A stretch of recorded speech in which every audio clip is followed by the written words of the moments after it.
I swallowed the Kraken toxin and hit the floor, waiting for my heart to stop. It's supposed to be incurable. You drink it, you die in seconds. But I didn't die. My blood literally caught fire, and the sound that tore out of my throat wasn't a wolf howl. It was a siren shriek that echoed straight out into the black water. I didn't summon the pack. I woke up the ancient alpha at the bottom of the ocean, and he's surfacing right now to claim his mate. Chapter 1. Freezing salt water rushed into my lungs, filling my chest, and I didn't choke. Instead, a rush of illicit relief washed over me. Deep beneath the jagged rocks of the Tidewatch coast, I was finally free. Down here in the crushing dark, my curse felt like a blessing. To the elders, I was a lowly pearl diver, a defect, a wolf whose spirit was too heavy for dry earth, good for nothing but scraping the ocean floor. They called me useless, broken, a stray. They had no idea what I really was. If they ever found out I could breathe underwater, they wouldn't just banish me. They'd drag me to the drowning pools and execute me as a witch. A shadow darted through the murky kelp forest nearby. A deep-sea beast, easily 20 feet long. But I didn't flinch. Its low, rumbling click echoed in my mind like a greeting. I hummed back, a vibrating vibration in the back of my throat. Out here, I didn't have to hide my breath or keep my head down. My bleeding fingers pried a shimmering silver pearl from a stubborn oyster shell. I needed this coin. Without it, I wouldn't eat tonight. Kicking my legs, I pushed off the sandy bottom and headed toward the surface light. As the water warmed, I caught the blurry silhouette of Elder Silas standing on the cliff above. His harsh eyes scanned the waves, timing me. Panic tightened my chest. I couldn't reach the surface fast enough to fake a normal breath hold. I'd been under for nearly 10 minutes, long enough to drown any normal wolf twice over. Moving on pure instinct, I exhaled the ocean from my lungs and gasped in a sharp, stinging breath of air, just as I broke the surface. I breached the waves coughing, sputtering and thrashing in the surf to play the part of a weak, half-drowned failure. Pathetic, Silas spat from the rocks, his voice cutting through the crash of the tide. Can't even dive without nearly killing yourself, you useless stray. I kept my head down, letting wet hair shield my face as I shivered and crawled onto the sharp barnacles. My hands trembled as I offered up the silver pearl. Silas snatched it from my bleeding palm. He turned without a word and walked away, leaving me freezing in the coastal wind. I looked back at the gray ocean. The water called to me, humming against my bare toes with a heavy, rhythmic vibration from the deep. Something ancient was waking up down there. For the first time in my life, I felt an overpowering pull to slip back into the abyss and never come up. The shark scent of wet fur, roasting meat, and aggressive strangers thick in the evening air made my stomach turn. I huddled in the dark beneath the wooden boardwalk, pulling my thin cloak around my shivering shoulders. The Moontide Festival was supposed to unite the pack, but for me, it was just another night to stay out of sight and out of reach. Tonight felt different. The rival maritime pack from the Northern Isles had arrived, and they smelled of stale blood and unchecked dominance. They strutted through the Tidewatch camp like they already owned the beach. Through the floorboards above me, I watched the bonfire blaze. Our Luna sat on a high wooden throne, laughing with the Northern Alpha. I despised her. Just last month she'd ordered me whipped for dropping a basket of fish, yet I couldn't tear my eyes away from the tense energy crackling between the two leaders. Out on the black ocean, the vibration I'd felt earlier had shifted into a heartbeat. A thudding rhythm echoed inside my ribs, shaking loose an old bedtime story my mother used to whisper. She told me about a sunken kingdom where wolves didn't run on dirt, but hunted through lightless trenches. She'd told it as a warning, promising the ocean was a graveyard for freaks like me. Now, smelling the heavy salt and deep-water magic drifting off the waves, I didn't feel afraid. I felt desperately curious. A harsh whisper directly above my head snapped me back. I froze. Two northern pack fighters stood on the boardwalk, their heavy boots creaking against the wood just inches above me. "Is it done?" one hissed. "Almost," the other replied, his voice thick with malice. "The Kraken toxin is in the vial. I just need to slip it into the Luna's goblet during the toast. Once she drinks, her heart stops instantly. Total paralysis. Then we slaughter the rest."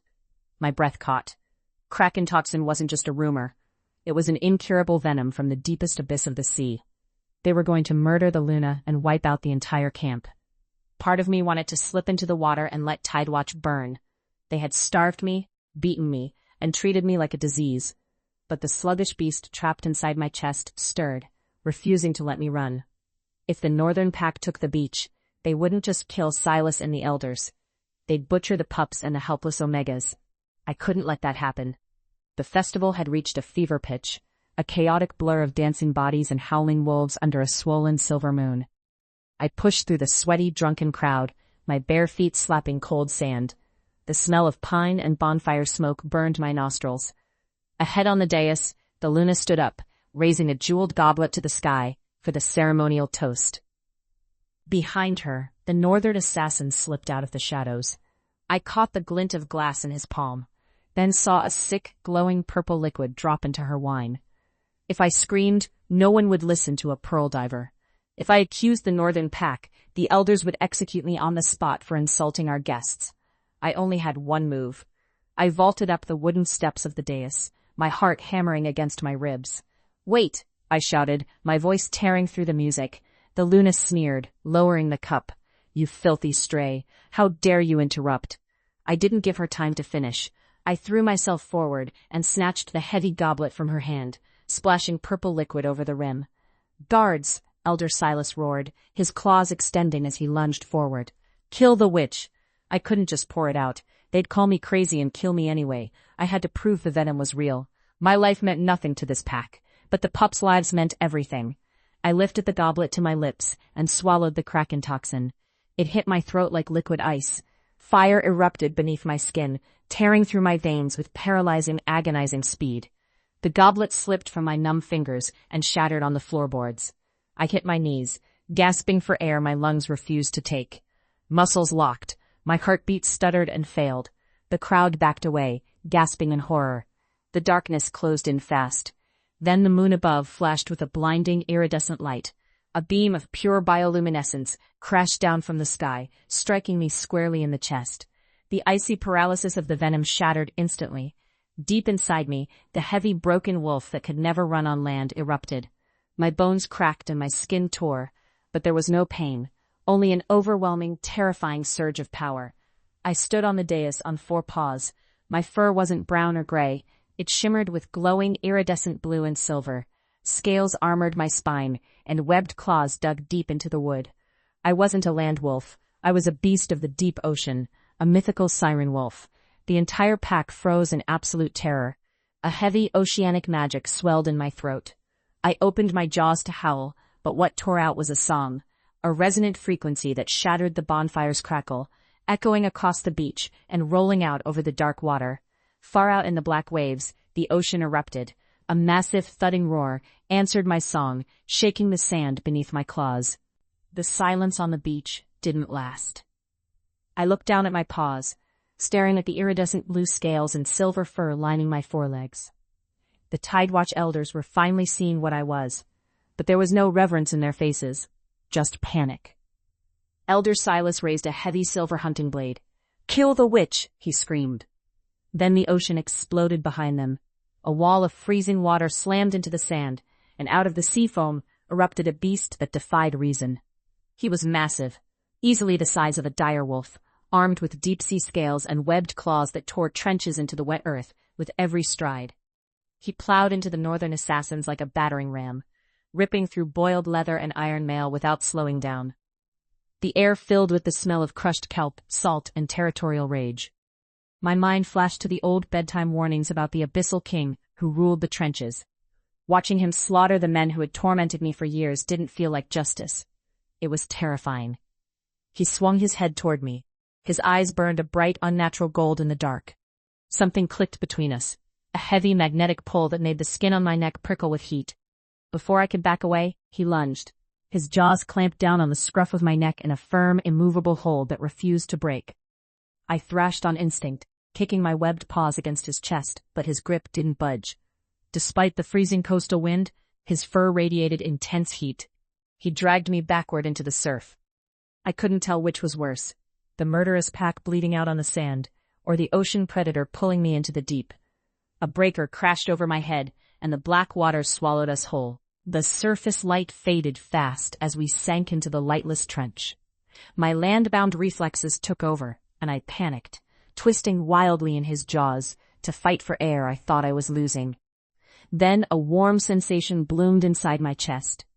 The scales along my ribs flared with bioluminescent light. Instead of choking on the brine, my lungs expanded naturally, drawing in a steady breath of salt water. I wasn't drowning. The crushing pressure down here didn't weaken me. It made my limbs feel lighter and faster than they ever had on dry dirt. Once my thrashing stopped, the beast released my scruff.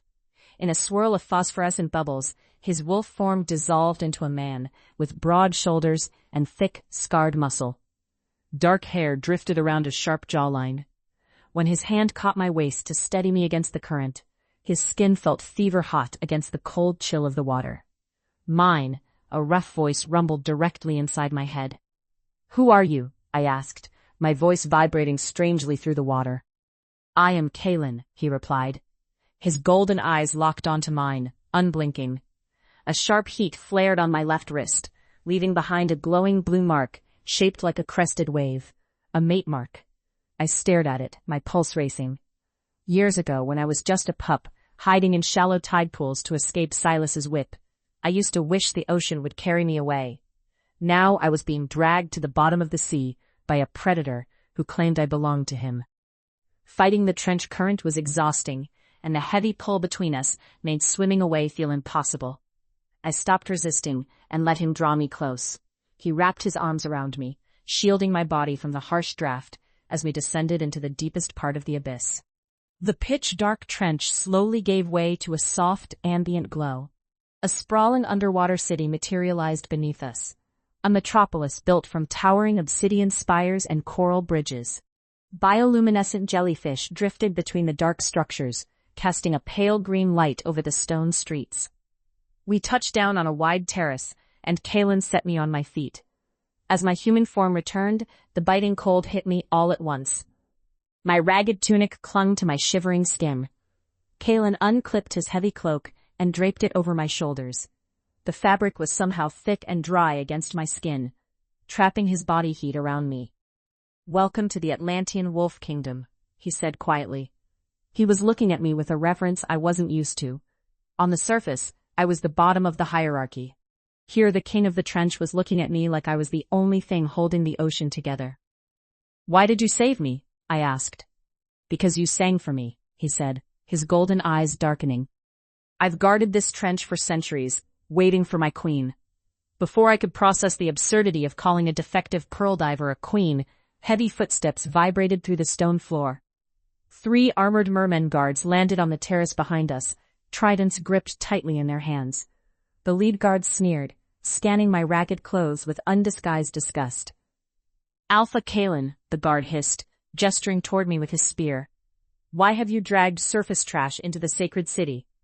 A low, chest-rattling snarl vibrated out of Caelen. He stepped between me and the guards, his massive frame shielding me completely.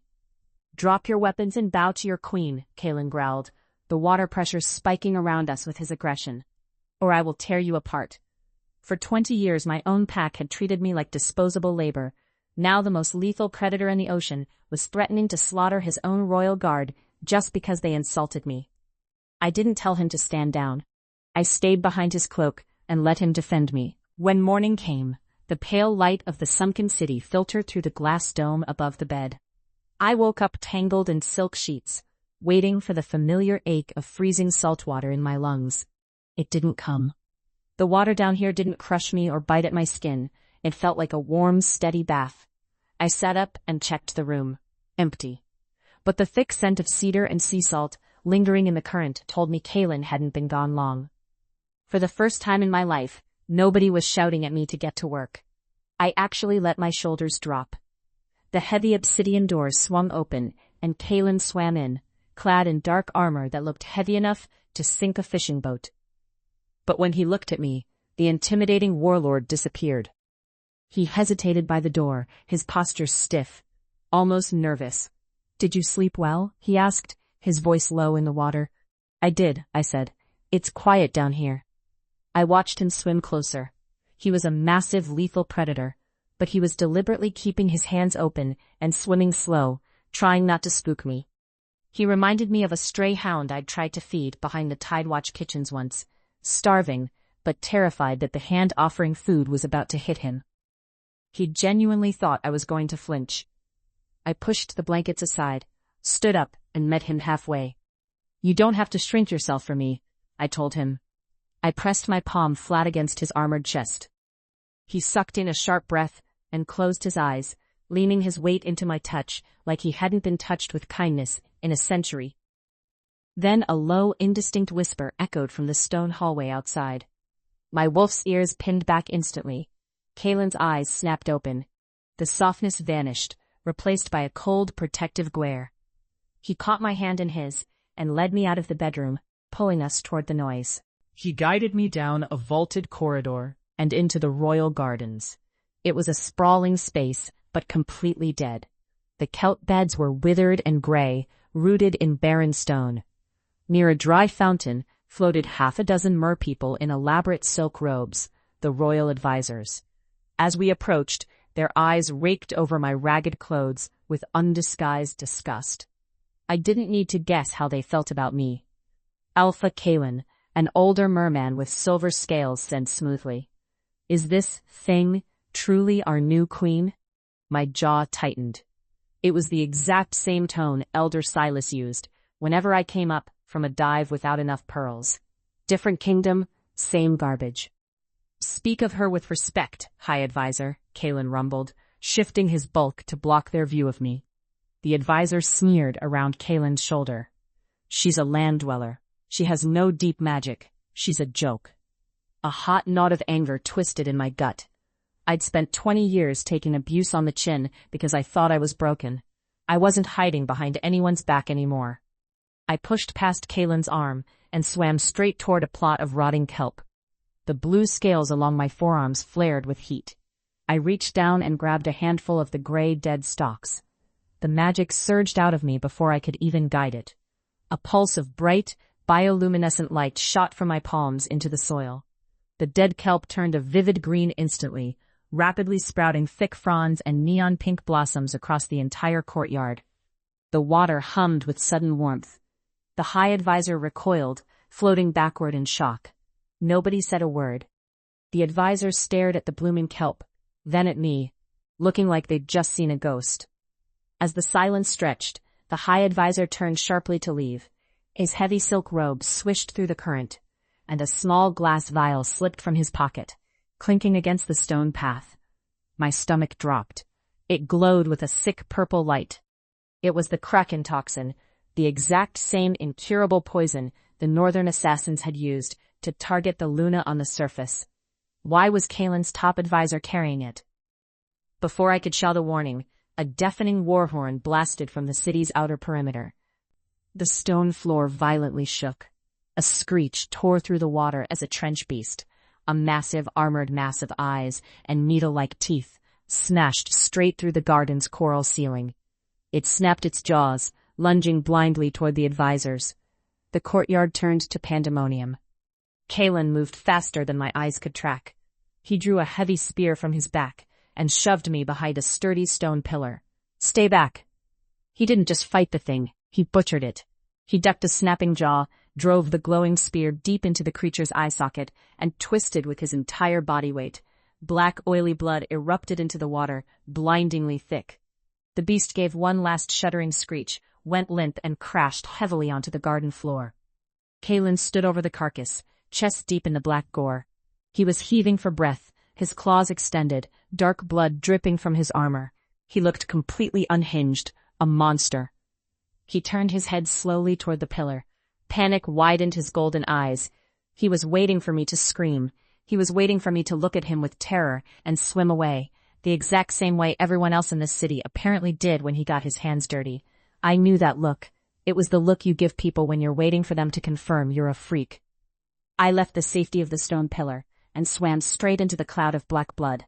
I stopped right in front of his chest, reached up, and wiped a thick smear of gore off his cheekbone. "You kept me safe," I said. His posture shattered. He dropped the spear. It clattered loudly against the stone and fell to his knees in the bloody current. He wrapped his massive arms around my waist and buried his face in my stomach, trembling like a pup. I ran my fingers through his wet hair, letting the adrenaline fade out of my system. I didn't care about the blood. But over his shoulder, I caught sight of the High Advisor watching us from the corridor shadows, and I knew the real fight hadn't even started yet. I couldn't sleep. Even after Caelen carried me back to the bedroom and left to brief his generals, the image of that purple vial dropping from the High Advisor's robes kept burning in the back of my mind. I slid out of the silk sheets, my bare feet hitting cold stone. 20 years under Elder Silas had taught me how to stay invisible when older, dangerous wolves were looking for a target. I followed the advisor's scent out of the royal wing and down into the unlit lower levels of the city, where the warm glow of the upper structures died out into freezing gray gloom. The trail stopped at a reinforced iron door. I ducked behind a jagged coral pillar and peered through the crack. The armory inside was lit by the neon glare of thousands of glass vials stacked along the walls, every single one glowing with purple Kraken toxin. On a stone table in the center lay a massive parchment map of the coast. Red ink circled every landpack's territory, with a thick, bloody X marked directly over the Tidewatch camp. Beside the map sat a heavy black box, wrapped tightly in gold chains. "The land will rot, and the oceans will rise," the advisor told a scarred soldier standing beside the table. His voice was casual, bored, even. I'd heard that exact tone from the surface elders whenever they locked a sick Omega out in the winter freeze. Before I could pull my head back, the advisor's silver eyes flicked toward the doorway. The scarred soldier drew a short sword and ticked off the floor, swimming straight for the gap. My pulse spiked in my throat. I pushed off the wall and swam for the upper levels, kicking the current as hard as my webbed paws could manage. I needed Caelen. If I was wrong about him, I was dead anyway, but if I was right, the whole coast was about to burn. I hit the bedroom doors hard enough to rattle the hinges, heaving for breath. Caelen was by the glass balcony, his back to the room, staring out at the dark trench like a gargoyle. "Caelen!" He turned, saw my face, and crossed the room before I could take another breath. His massive hands caught my shoulders. He smelled like salt and cold iron, and just the weight of his grip steadied the panic rattling my ribs. "What happened?" His golden eyes swept over me, looking for blood. I gave it to him straight. The hidden armory in the lower levels, thousands of vials of Kraken toxin, a surface map targeting every camp on the beach, and a black box locked in gold chains. His jaw tightened, but he shook his head. "The High Advisor is a loyal friend to the crown, Mira. He's served my family since before this city fell." A hot knot of anger hit my throat. He dropped the poison in the garden. I watched it fall out of his pocket. "They have a map with Tidewatch circled in red ink, Caelen. They're going to slaughter innocent pups." He stared down at me. The silence stretched out between us, heavy and suffocating, while he searched my eyes for any sign that I was playing a game. I didn't blink. I let him look. Slowly, the denial drained out of his face. His shoulders dropped an inch, replaced by a cold, grim resignation. He knew I wasn't lying. He turned toward the door. "Guards." 2 armored sentries swam into the chamber. "Find the High Advisor," Caelen said, his voice flat as dead water. "Bring him to the throne room. Now." The grand throne room was freezing. I stood close to Caelen's obsidian chair as the guards hauled the High Advisor into the center of the hall. The old merman yanked his wrists free, smoothing his silk robes with an offended glare. "Alpha Caelen, what is the meaning of this?" the advisor demanded. Nobody spoke. Caelen didn't yell, and he didn't stand up from the throne. His voice was a low rumble. "My queen found the lower armory. She saw the toxin and she saw the map." The advisor let out a dry, mocking laugh. "And you believe this surface rot over me? She's a stray, Caelen. She's telling stories to secure her place in your bed." Caelen didn't answer. He just moved. He crossed the stone floor faster than a great white, caught the old merman by the throat, and hoisted him off the ground. The advisor choked, his silver eyes bulging as his hands clawed uselessly at Caelen's wrist. "You brought poison near my mate," Caelen growled. A sharp, violent snap echoed off the high stone walls. Caelen opened his hand, and the advisor's lifeless body dropped to the floor, a dark ribbon of blood drifting up from his nostrils into the current. For a second, the room was dead still. Then the advisor's personal guard raised their weapons. There were easily a dozen of them, outnumbering Caelen's loyal sentries 10-1. Outside the glass domes, a deafening war horn blasted across the city. Mutiny. Before the first spear could leave a guard's hand, Caelen hooked his arm around my waist and dragged me behind the bulk of the obsidian throne just as iron-tipped shafts shattered the stone where we'd been standing. An iron spear tip shattered the obsidian column, 3 inches from my face. The throne room dissolved into a riot. Dozens of royal sentries surged toward the dais, tridents leveled. With the high advisor dead on the floor, there was no talking our way out. To them, Caelen wasn't defending his mate. He was butchering an old friend to protect a surface spy. They thought they were saving the city. I ducked behind the bulk of the throne, my pulse pounding in my ears. Caelen was fighting like a cornered wolf, swinging the shaft of his spear to sweep 3 armored guards into the surrounding coral structures. I was done hiding behind him. I'd spent 20 years cowering in freezing mud whenever the Tidewatch elders raised a hand to me. "Traitor!" a scarred guard shouted, aiming a purple-tipped hunting spear straight at my back. I stood up and let the magic catch in my throat. I opened my mouth and released the siren frequency. The sound hit the charging guard like a brick wall. It threw him backward hard enough to crack the glass dome above us, sending heavy shards of broken glass raining down through the water. The acoustic shockwave created a violent eddy, pushing the nearest attackers back 20 feet. It bought us 3 seconds. Another guard lunged from the blind side of a broken pillar, wielding a short hunting knife dripping with Kraken toxin. He thrust it straight for my chest. Before I could twist clear, Caelen slammed into me from the side, shoving me out of the path of the blade just as it sank deep into his ribs. He let out a sharp, ragged grunt. Black, oily venom leaked into the current around us instantly. He ripped the knife out of his own flesh and crushed the guard's windpipe with his bare hand. But the damage was done. The strongest predator in the trench was bleeding out, and the room was still swarming. Black blood streamed from his ribs, turning the water around us a thick, toxic gray. "We have to go," Caelen rasped. His golden eyes were already losing their focus. He caught my wrist, his grip alarmingly weak.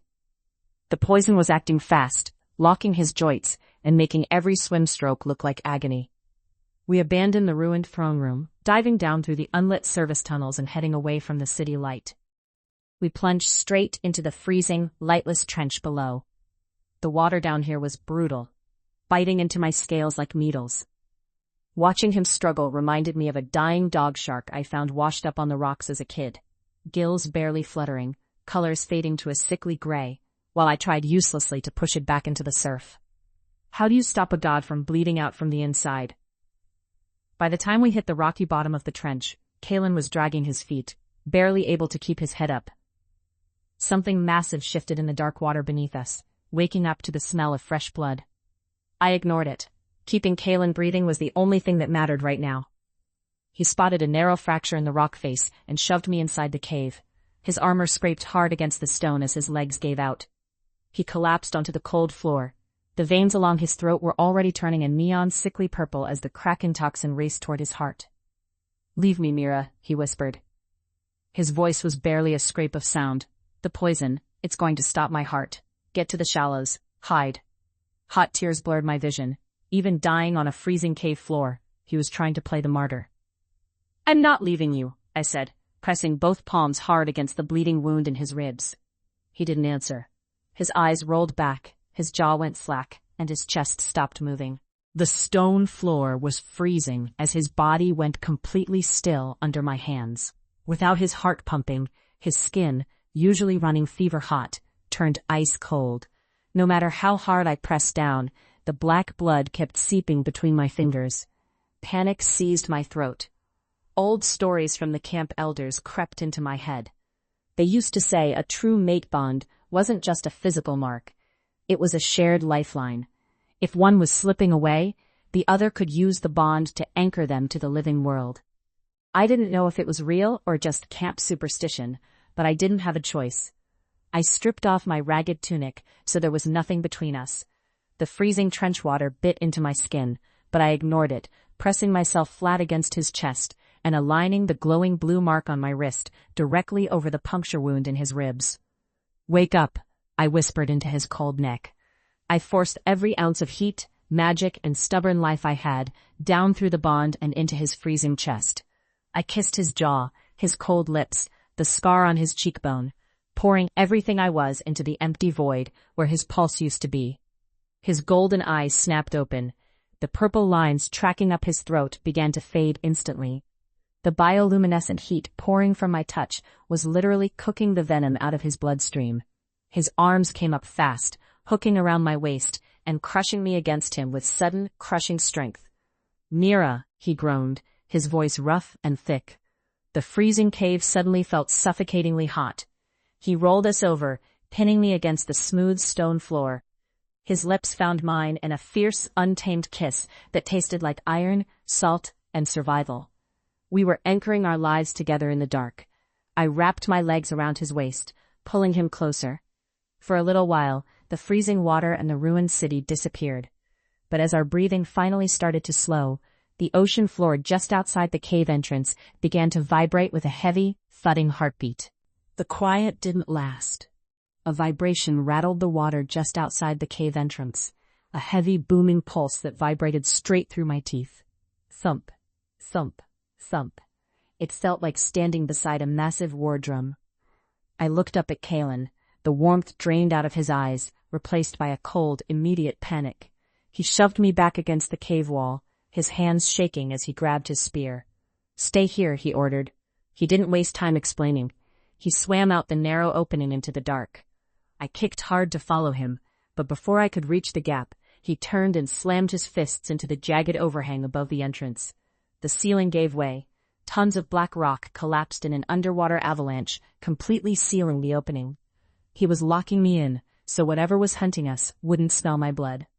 "No!" I hit the fallen boulders with both hands, but my voice just died against the stone. Through the rock, a wet, heavy crunch echoed from the trench outside. A beast roared, something massive enough to shake the floorboards, and Caelen let out a sharp, ragged grunt. The mate mark on my wrist flared hot as iron, echoing his physical shocks straight into my own nervous system. He was out there bleeding alone, and I was trapped in a stone box. Total darkness swallowed the cave. The sounds leaking through the rocks were sickening. Claws shearing through iron armor, the dull snap of bone, and the violet churning of water. My chest tightened, my lungs refusing to expand. I recognized the feeling immediately. When I was 10, Elder Silas locked me inside an empty wooden fish barrel for 2 days because I'd dropped a net.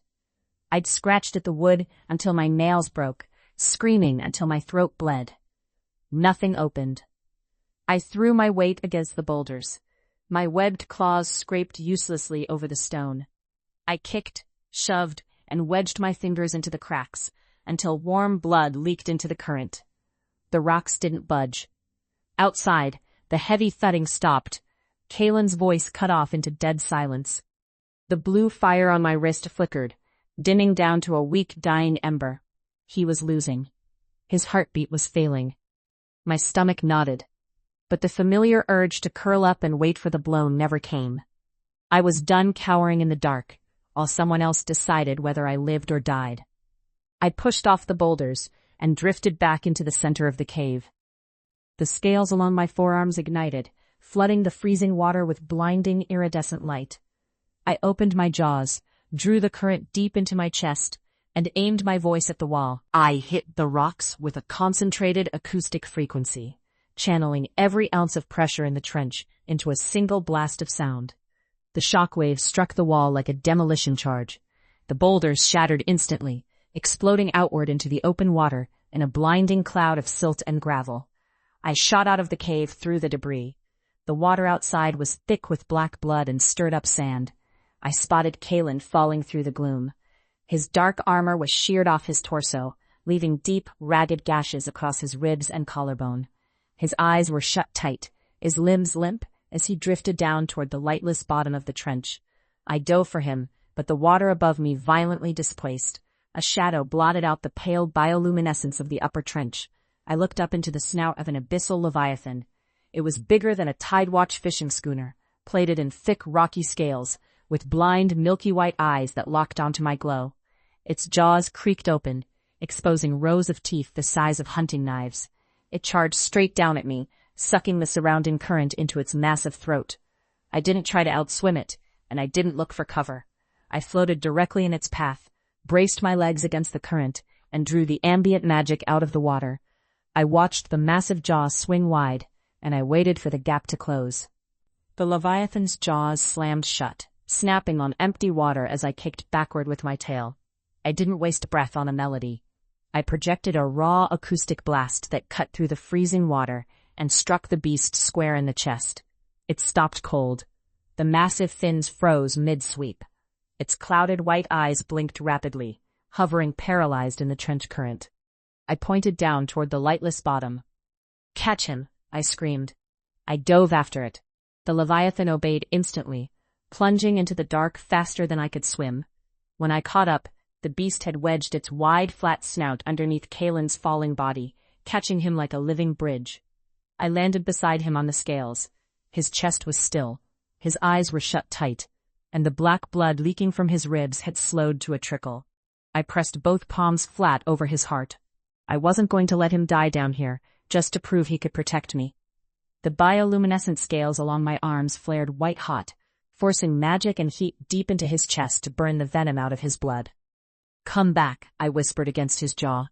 His chest violently heaved upward as he dragged in a harsh, tearing gasp of water. He coughed, expelling a dark cloud of black blood and neutralized venom into the current. He looked up at me. The panic that had been in his eyes when he sealed the cave was gone. He wasn't staring at a weak surface diver he needed to hide anymore. He was looking at someone commanding the trench's deadliest predator. For centuries, Caelen had carried the defense of this ocean on his own back.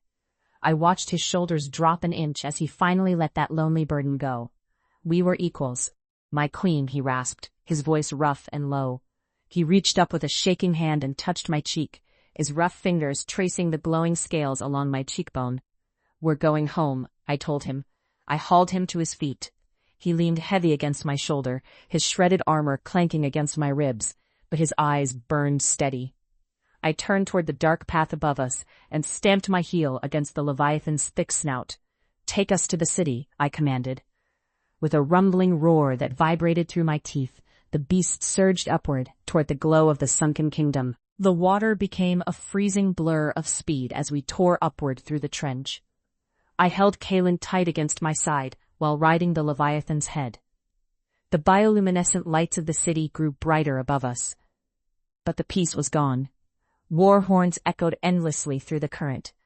Hundreds of armored guards had blockaded the outer stone gates. They had tridents leveled and poisoned spears ready, waiting to slaughter anyone who tried to get through. Caelen was too battered to fight an army on his own, and I was done playing defense. I drew a deep draught of water and let out a different frequency. Not a command to freeze, but a hunting call. The trench below us answered. All along the black rock faces, thousands of glowing eyes snapped open in the gloom. Trench beasts, jagged scavengers, and deep-water hunters slithered out of the crevices. They heard the call and swam up to join us. A massive, swirling swarm of deep-sea predators fell into formation behind the Leviathan, their swimming bodies creating a heavy, thudding vibration in the water. When the rebel guards saw what was coming out of the trench, their line broke. Men dropped their spears and scrambled to hide behind the stone walls. "Break it down!" I shouted, pointing at the iron gates. The Leviathan lowered its bony head and smashed through the iron doors, shattering the city's outer defenses to pieces. The gates gave way with a deafening screech of tearing iron. The swarm of trench beasts poured through the gap, tearing directly into the rebel line. I rode high on the Leviathan's head, watching the deep-sea hunters rip through the mutineers' formation. Out of the shadows of the gatehouse, the scarred traitor captain broke for the open water. He had the iron box from the armory tucked under his arm, swimming frantically away from the carnage.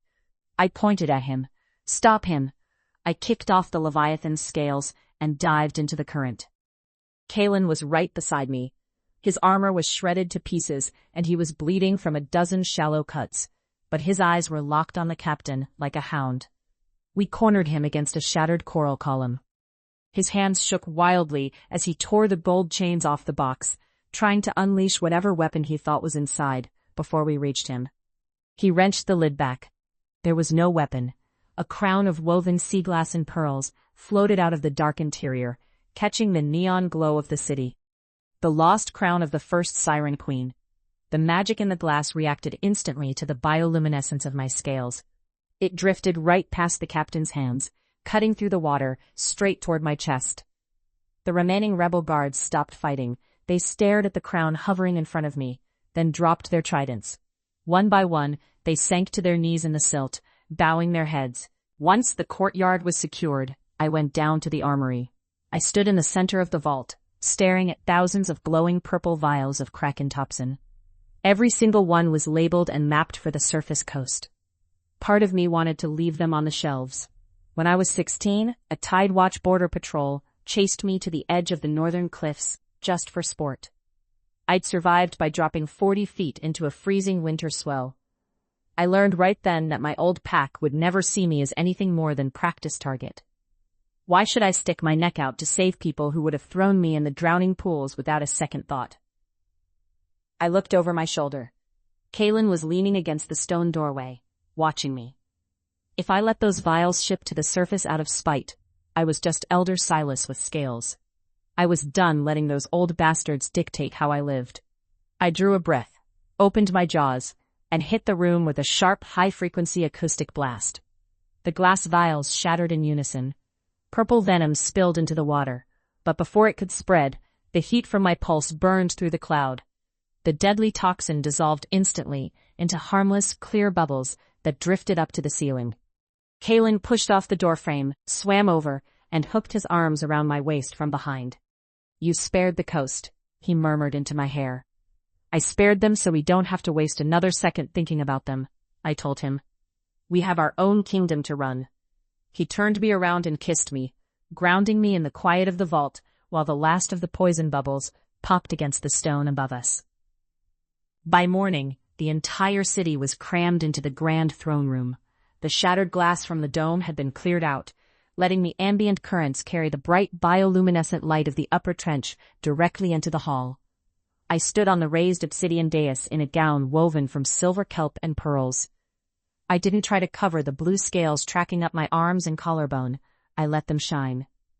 Caelen swam toward the dais wearing a dark velvet mantle, carrying the ancient sea glass crown in his hands. Looking around the crowded hall, I thought about the drafty wooden shack at the edge of the Tide Watch camp, where I'd spent 20 years trying to take up as little space as possible. I used to think the ocean was just a cold graveyard where freaks like me went to hide. I was wrong. The land had been the cage, the water was home. Caelen reached the top of the dais. He didn't just hand me the crown. He sank down onto one knee in front of the entire court. "To my mate," he said, his voice echoing clear across the massive hall. "And the Queen of the Deep." He placed the sea glass crown into my hair. The room erupted into a deafening roar of cheers and vibrating water. I reached down, caught him by the shoulders, and hauled him to his feet. I didn't wait for him to give a speech. I pulled him by his mantle and kissed him fiercely in front of the whole city. The cold, lonely years in the dirt were over.